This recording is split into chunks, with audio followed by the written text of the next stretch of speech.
एक बार माता शीतला ने सोचा कि आज मैं धरती पर जाकर देखूं कि कौन मेरी पूजा करता है और कौन मुझे मानता है। यह सोचकर माता ने एक बूढ़ी औरत का रूप धारण किया और राजस्थान के डुंगरी गांव में आई। माता ने देखा कि इस गांव में ना तो कोई मंदिर है और ना ही उनकी पूजा करते हैं। शीतला माता गांव की गलियों में घूम रही थी। तभी एक घर की छत से किसी ने उबलते हुए चावल का पानी नीचे फेंका। वह उबलता हुआ पानी शीतला माता के ऊपर गिरा, जिससे माता के शरीर पर छाले पड़ गए और पूरे शरीर में भयंकर जलन होने लगी। शीतला माता चिल्लाते हुए इधर उधर भागने लगी। हाय, मैं जल गई, मेरा शरीर तप रहा है, कोई मेरी सहायता करो। परंतु किसी ने भी उनकी सहायता नहीं की। माँ भागते हुए गांव में एक टूटी हुई झोपड़ी के पास गई। वहां झोपड़ी के बाहर एक कुम्हारन बैठी हुई थी। उसने देखा बूढ़ी माई बुरी तरह जल गई है। उसके पूरे शरीर पर फफोले पड़ गए हैं और वह जलन सहन नहीं कर पा रही है। कुम्हारिन ने बुढ़िया को बैठाया और उसके ऊपर मटके से ठंडा पानी डाला, जिससे बूढ़ी माई को थोड़ी राहत मिली। कुम्हारिन बोली, बूढ़ी माई, मेरे घर रात की बनी हुई राबड़ी और दही रखी है, तुम दही राबड़ी खा लो। जब बूढ़ी माई ने ठंडी जवार के आटे की राबड़ी और दही खाया तो उनको ठंडक मिली। फिर कुम्हारन बोली, माई, आपके बाल बिखरे पड़े हैं, आओ आपके बाल बांध दूं। जब वह बूढ़ी माई के बाल बांधने लगी, तभी उसने देखा कि बूढ़ी माई के सिर में पीछे की तरफ आंख छिपी है।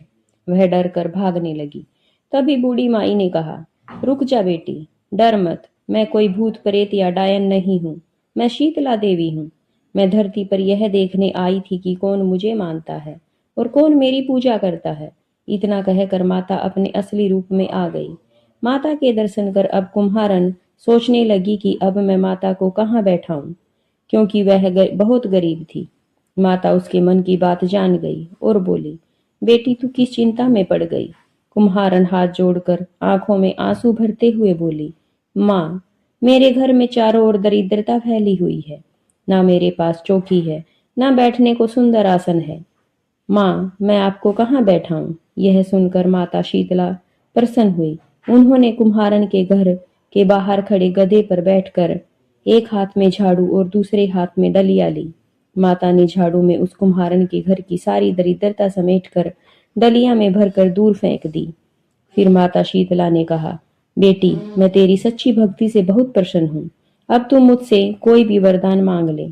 कुम्हारन ने हाथ जोड़कर कहा, माँ, मेरी इच्छा है कि आप इसी डूंगरी गांव में स्थापित होकर यहीं निवास करो। जैसे आपने मेरे घर की दरिद्रता झाड़ू से दूर की है, वैसे ही जो भी व्यक्ति होली के बाद आने वाली सप्तमी को श्रद्धा भाव से आपकी पूजा करे, आपको ठंडा जल, दही और बासी भोजन अर्पित करे, आप उसके घर की दरिद्रता दूर करना, आपकी पूजा करने वाली स्त्रियों का अखंड सुहाग बनाए रखना, उनकी गोद सदैव हरी भरी रखना, जो शीतला सप्तमी के दिन कपड़े न धोए, उनके घर में बरकत बनाए रखना, जो पुरुष इस दिन बाल आदि न कटवाए, माता शीतला को नारियल और फूल अर्पित कर परिवार सहित ठंडा भोजन करे, उसके व्यापार और काम धंधे में कभी दरिद्रता न आए। माता शीतला ने तथास्तु कहा।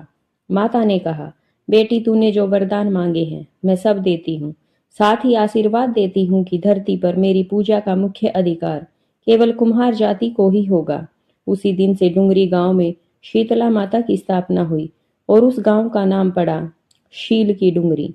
यह मंदिर भारत का एकमात्र मुख्य शीतला माता का मंदिर माना जाता है। मान्यता है कि इस कथा को कहने और सुनने वाले के घर की दरिद्रता का नाश होता है। साथ ही जो हुंकार भरता है उसके घर से भी दरिद्रता दूर होती है और माता शीतला की कृपा से सभी मनोकामनाएं पूरी होती हैं। हे माता शीतला, जैसे कुम्हारन के घर की दरिद्रता दूर की, ऐसे ही सभी के घरों की दरिद्रता दूर करना। जय माता शीतला।